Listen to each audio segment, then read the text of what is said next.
What up, you big nerds? Your guy with the chai, Werdup over here. And today we're going to be starting an ongoing series called Storytime, where I talk about experiences I've had in the past, whether they're funny, sad, as long as they're memorable, something I want to share with you guys, the audience. I hope you guys enjoy it. Without further ado, let's get started. Now, this first story takes place about 3 years ago. It's how I learned the word catfish. Now, it all starts, I changed my phone number, okay? And so I had all of my contact information, right? All my contact numbers, but they didn't have mine, okay? So what I did, I was texting my friends, right? Hey, hi, hello, just so that they can get my updated number. I text one of my friends. Now, this story is a little embarrassing for him. So we're going to call this friend Rakesh, okay? Because that's his name, all right? So I text Rakesh, hello, and a few minutes later I get a response saying, hey, who is this? Now, for whatever reason, I thought I'd mess around with him for a little bit. So I texted him back, hey, this is Tanya. I got your number from Patrick. I thought you were pretty cute, and I wanted to know if you'd want to go out sometime. So Patrick is a mutual friend of mine and Rakesh, okay? So immediately after I sent that text, I called up my buddy Patrick, and he picks up, and I say, hey Patrick, I'm messing with Rakesh right now, do you want in? And he's down, so he's like, alright, what do you want me to do? So I tell him, I'm messing with Rakesh right now, I'm telling him I'm this girl named Tanya, and that I know him through you, okay? When he asks you who this girl is, just make up a story about how she's some super hot girl, and that for some reason he's interested in him. So he's like, alright, sounds good, click. So that's settled.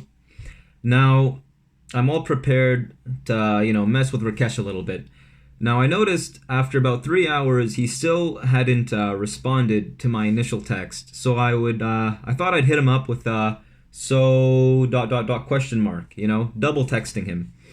And he didn't respond again for about 45 minutes.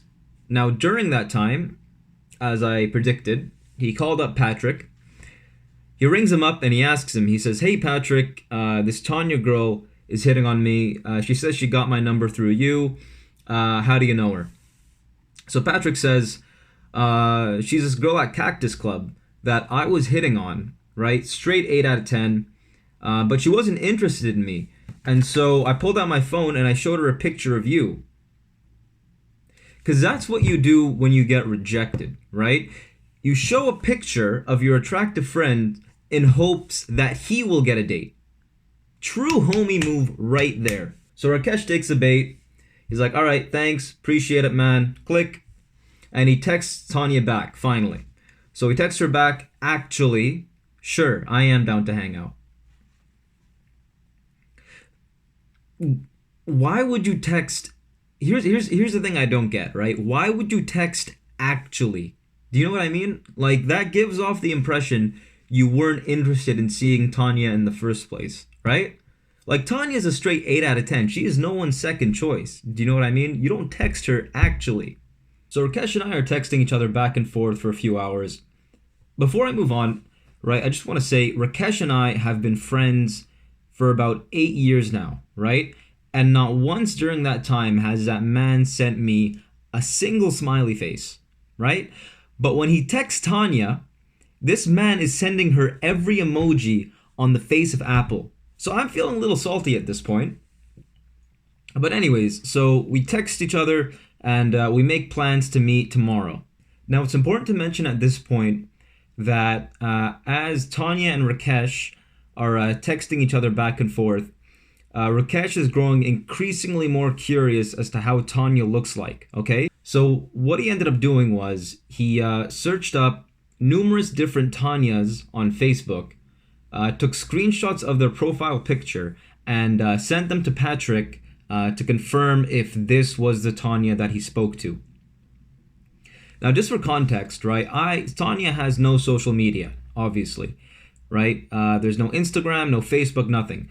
All this man has to do, right, to figure out that Tanya isn't a real person is call my number and listen to my dumbass voice on the pre-recorded message when it goes to the voicemail. So after going through about 8 or 9 Tanyas, Rakesh has had enough, and so he asks me directly, you should follow me on Instagram at Rakesh Gets Catfished.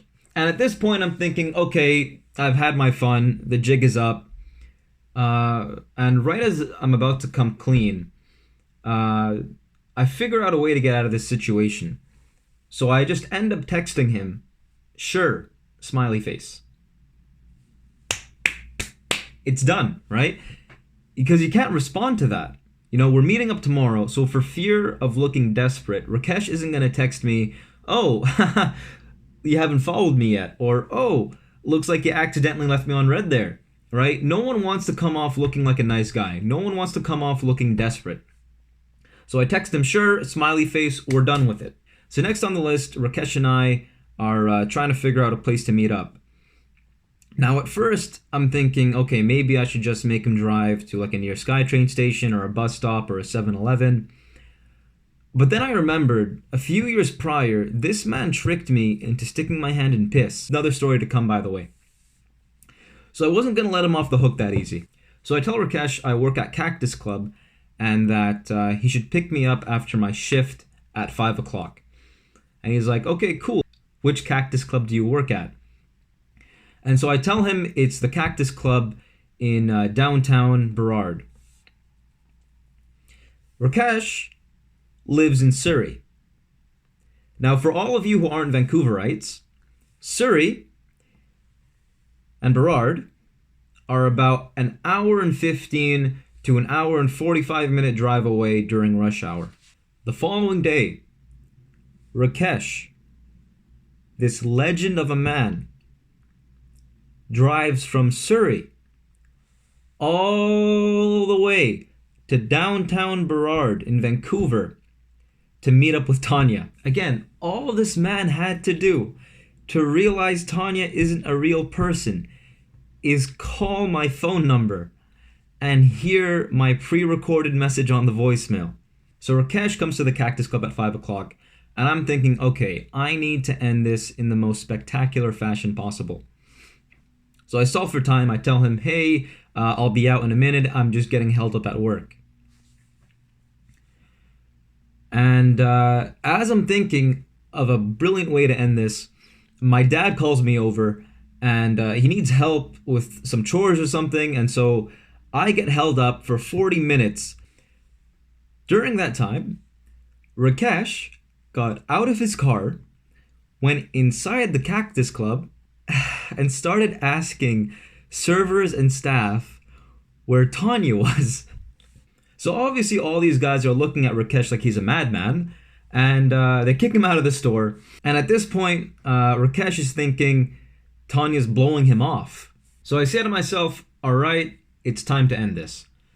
So I call up Rakesh, he picks up the phone, and in my best Batman impression, hey, this is Tanya.